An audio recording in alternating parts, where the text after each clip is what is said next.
pretty satisfied there is no rust inside the engine, but there's a couple more quick checks I'm going to do before I actually turn it over.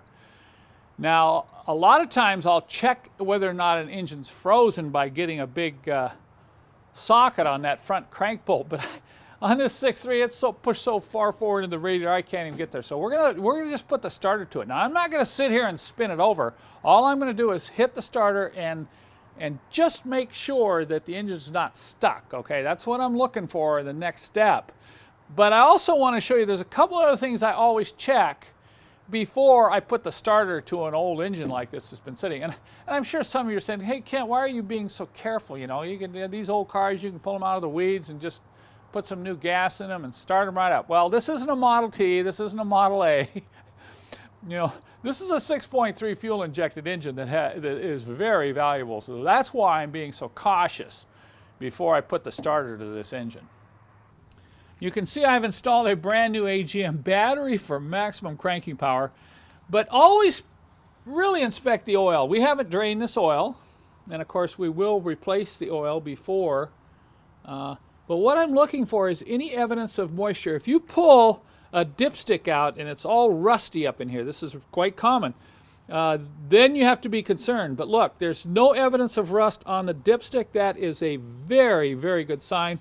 And this oil is pretty clean for being 18 years old. The other thing I do is I check for excessive fuel smell in case we've had fuel leaking, and it looks okay. Let's see if it is over full, because if it's over full, that means some gasoline.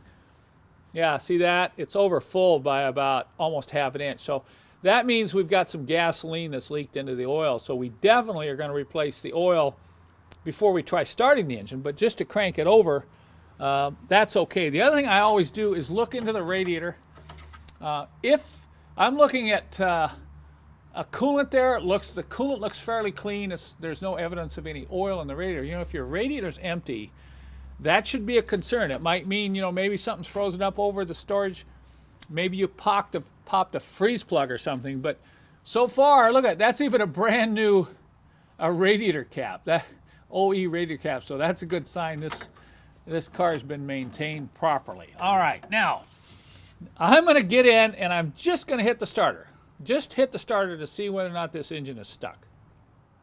Okay, I'm crossing my fingers here. Let's see if this engine is stuck. You'll be able to tell, you know, if it groans and strains when you hit the starter. I'm not going to turn this over. I'm just going to click the starter to see whether or not the engine is frozen. Oh, look at that. It's moving. And we'll try it again.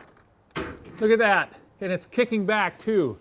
That's a good sign we've got some compression. Okay, I'm going to stop right there and explain why. Okay, I should be ready to just hit the starter and see how this thing spins. No, I don't want to do that. And let me explain why. Due to the amount of time this engine is sat, okay, we've still got some tremendously gummy and varnished oil in the fuel filter and in the injection pump. So I don't want to be pumping that into the engine. So I'm not going to crank until we deal with that. We're going to have to change the fuel filter and probably open up the injector lines and flush them. You know, actually pump something through that will kind of clean the pump out. So that's my first concern. The other thing is I want to get some oil on these camshafts. I don't want to crank this engine with these camshafts. The rockers have a little bit of oil film on them, but the camshafts are dry. This is what I'm going to use. I'm going to use this Lubricating motor oil saver. This is a high viscosity additive. It's a very high quality. And I'm going to pour this, a little bit of oil on each one of the, you can see I'm just pouring this on the camshaft lobes, pouring it on the chain. This will stay in place because of the viscosity. It won't run off if it's a week or two before I start the engine. And so I'm going to do that. I'm also going to pull, I got my trusty, you know, flexible socket wrench here for the spark plugs. I'm going to pull all 8 plugs. I'm going to spray some preservative type oil down in the cylinder walls.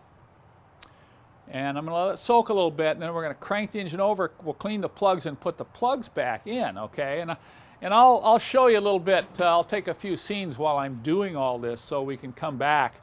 But when we come back, then we're going to put the starter to this thing and actually see if it has good cranking speed and good compression.